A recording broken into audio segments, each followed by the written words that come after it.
Kita semua mengetahui berita keuangan dunia yang menginfokan bahwa Amerika mencetak uang 4 triliun dolar atau 4.000 billion dalam 20 bulan terakhir ini, yang artinya kalau APBN Indonesia adalah 130 billion, maka 4.000 billion dolar adalah 30 kalinya uang 1 tahun Indonesia. Dalam 20 bulan ini juga ekuivalen 1 triliun dolar Tiongkok printing money juga, yang artinya 6 kali APBN Indonesia. Di sini cara kelolaan ekonomi Indonesia kok malah ngutang. Duh, ampun deh, ngutang sama yang printing money lagi. Koplak bener ya ekonominya. Tapi memang susah kalau punya ego ilmu sama ego pejabat. Dikasih tahu pengetahuan lain, sulit bener dengernya. Oke lah, biarkan selama 3 tahun ke depan ini kita lihat apakah bisa mengecilkan hutang yang 6.500 triliun itu menjadi lebih kecil atau jadi 11 triliun di akhir masa jabatan, sama dengan uang yang katanya ada di kantong saya. Pastinya konsep bernegara itu penting. Jangan memilih lagi yang populer ke depannya, karena ternyata jangan-jangan menjalankan pemerintahnya, milih menterinya yang bisa kerja juga nggak bisa, yang akhirnya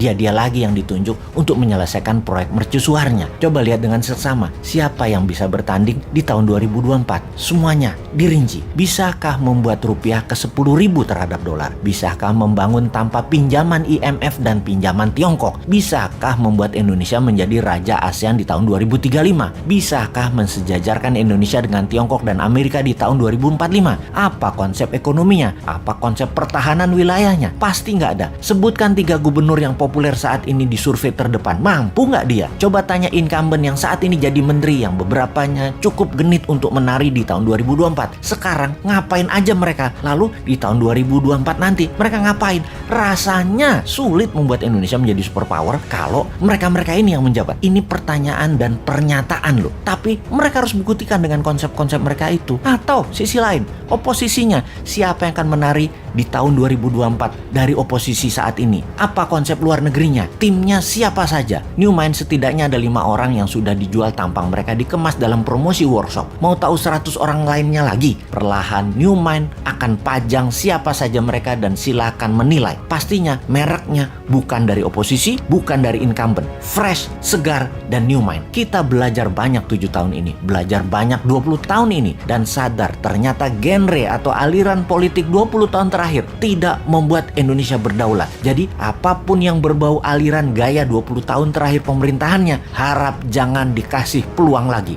Kita cukup mengatakan terima kasih kepada aliran dalam 20 tahun terakhir ini karena telah berhasil membuat Indonesia tetap utuh. Yang terakhir hampir membelah 2 bangsa ini hingga retak-retak, tapi nggak apa-apa. Nanti kita benahi. Nanti sama New Mind semua kembali utuh. Yang minoritas miring ke kiri ke incumbent dan yang minoritas miring ke kanan ke oposisi, kita benahi. Ini keduanya sebenarnya minoritas, dan sahabat semua tidak perlu menjelaskan mana minoritas kiri, mana yang kanan tersebut yang sangat berisik tersebut. Nanti damai aja sama New Mind, happy semua. Kalau tax amnesty dijalankan sama incumbent, caranya aneh saat ini dan tidak akan membuat uang di luar balik. Mungkin karena pejabatnya orang pintar makan sekolahan semua, bukan orang dagang. Dan kalau prinsip dagang kan win-win, negara untung dan pemilik dana juga untung. Nanti kalau New Mind yang jadi, yang 11.000 triliun itu masuk sendiri tanpa dipaksa, tanpa disuruh-suruh, dan tanpa ditekan. Kalau yang sekarang negara doang yang mau untung. Secara teori di sekolah memang begitu, kuat di konsep